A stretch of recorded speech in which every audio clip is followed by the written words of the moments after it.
ઓઇલના પ્લાસ્ટિકના ડબલામાં ભારતીય બનાવટનું વિદેશી દારૂ ભરેલ ખુલ્લી બાટલી 480 નંગ કિંમત 5,24,000ની મત્તાનો પ્રોહિબિશનનો ગણનાપાત્ર કેસ શોધી કાઢતી ભેસ્તાન પોલીસ સ્ટેશન વિસ્તારમાં પેટ્રોલિંગ દરમિયાન assistant police constable Gunjan Kumar Bharatbhai, assistant police constable Rohitbhai શાર્દુલભાઈને અંગત અને વિશ્વાસુ બાતમીદાર મારફતે સંયુક્ત બાતમી હકીકતને આધારે ભેસ્તાન સલિયાનગર ઇન્ડસ્ટ્રીઝ આકાશ રેસિડેન્સી દુકાન નંબર 4 શ્રીજી ટ્રેડર્સ નામની દુકાનમાં ઇંગ્લિશ દારૂના મોટા જથ્થાનો સંગ્રહ કરી છૂટકમાં વેચાણ કરે છે। બાતમીને આધારે તપાસ કરતા ઓઇલના ડબ્બામાં ભારતીય બનાવટનો વિદેશી દારૂ ભરેલ હોય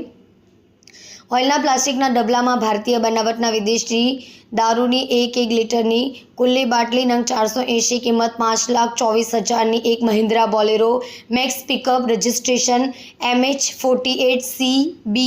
4850 જેની કિંમત 4 લાખ અને એક TVS જ્યુપિટર મોપેડ જેનું રજિસ્ટ્રેશન GJ5TE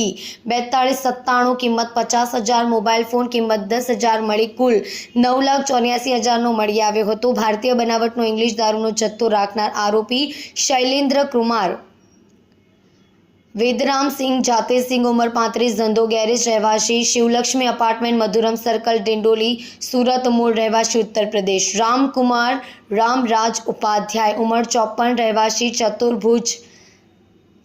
સુલતાનપુર ઉત્તર પ્રદેશને પકડી પાડી તેઓની વિરુદ્ધમાં Bhestan police station 2025 the Gujarat નશાબંધી અધિનિયમ 1949ની કલમ 65E 8198 મુજબનો ગુનો નોંધી કાયદેસરની કાર્યવાહી કરી છે।